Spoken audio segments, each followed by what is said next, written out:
Hello, my name is Ceci Ramos Rolón, and I'm a fourth-year student from the University of Puerto Rico, Rio Piedras campus.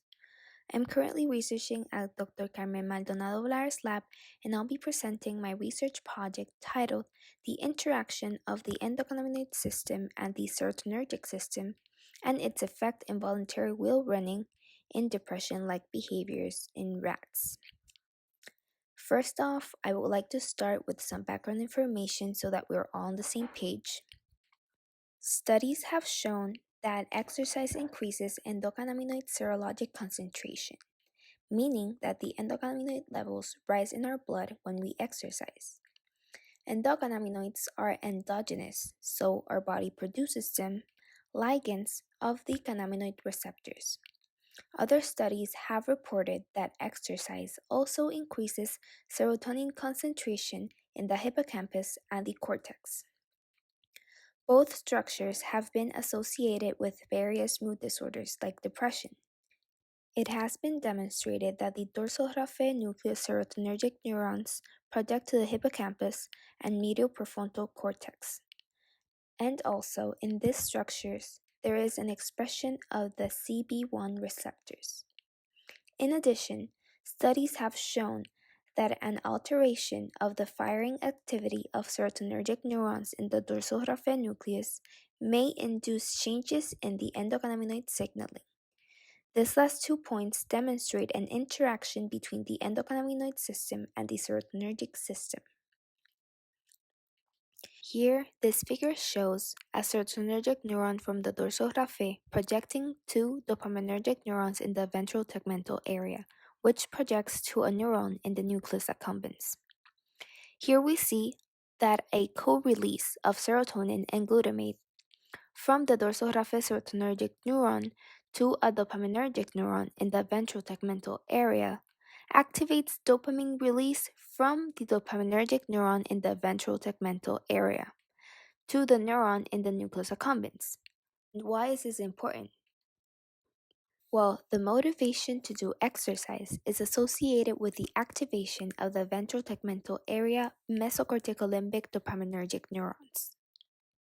WIN 55222, which I will be referring to as WIN from now on, is an agonist of the endocannabinoid receptors, which exert antidepressant-like properties on the four-swim test rat model of depression. And serotonin release in the hippocampus appears to be responsible for an increase in neurogenesis, which is necessary for the effect of antidepressants. All of this being said, the hypothesis that I propose is that the endocannabinoid system's activation mediates antidepressive properties of exercise by modulating serotonergic firing from serotonergic neurons in the dorsal raphe nucleus to its projections in the hippocampus and the medial prefrontal cortex. To test this hypothesis, we used Sprague-Dawley rats as an animal model. On the first 3 days of the experiment, the rats received handling in order for them to get used to human contact and reduce stress related to handling, which could be an extra variable, especially in behavioral studies. Following the 3 days of handling, there's a period of 9 days of habituation. During habituation, the rats are divided into two groups, one that will remain sedentary and the other group will have an hour of free access to the wheel. In order to motivate the rats to run in the wheel, they are given peanut butter. On the last 3 days of habituation, the rats receive intraperitoneal injections of vehicle. Finally, after the habituation follows the 5 last days of experiment. During these periods, the rats are either injected intraperitoneally with WIN or with a vehicle. After the injection, the rats are exposed to 2 hours of free access to the wheel. In this experiment, we used the four-swim test as a model of depression. The four-swim test starts on the 16th day, after the rats are either injected with the vehicle or with WIN, and after they are exposed to 2 hours of free access to the wheel or they are left sedentary. On this 16th day, the rats are exposed to something called the pretest. Here they are placed in a cylinder full of water where they are left swimming for 15 minutes. On the next day and final day, they are once again placed in the cylinder full of water, but this time for 6 minutes. This time, the rats are recorded, and the 4 swim test videos are later analyzed by a video analyzing software. Finally, after the 4 swim test, the rats are euthanized and their brains are extracted and kept at a minus 80 degrees Celsius freezer for biochemical analysis later on. For biochemical analysis, I plan to do Western blots. The Western blots are used to measure protein concentrations. Specifically, I want to look at the concentration of the CB1 receptor and the serotonin 1A receptor in the hippocampus and the prefrontal cortex. In order to do the Western blots, one first has to section the brain and extract the areas of interest. The tissue extracted has to be homogenized and later quantified by BCA assay. Later, the samples are prepared according to BCA results.